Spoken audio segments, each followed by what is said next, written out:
আজকে তোমাদেরকে বলবো জামাই ষষ্ঠীর দিন আমার সেই জেঠিমার জামাই মারা যাওয়ার পরে ঠিক কি কি হয়েছিল। প্রথমে তো যখন জামাইবাবু মারা গিয়েছিল সেই খবর এখানে আসার পরে সবাই প্রায় কান্নাকাটিতে ভেঙে পড়েছিল।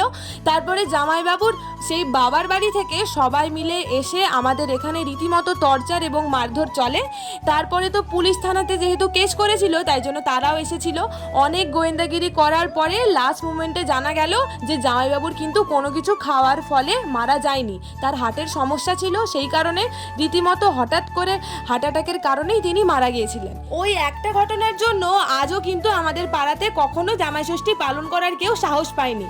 তবে আমাদের এখানের মেয়েরা জামাই ষষ্ঠী করতে আসতে পারবে না ঠিকই, কিন্তু এইখানের ছেলেরা জামাই ষষ্ঠী করতে বাইরেতে যেতে পারে। এই কারণে কিন্তু আমরা প্রতি বছরই বাবার সাথে আমাদের মামা বাড়ি যাই জামাই ষষ্ঠী করতে। এই বছরও তার অন্যথা হয়নি। ব্যাস এইটুকুই। সবাই ভালো থেকো, সুস্থ থেকো। রাধে রাধে।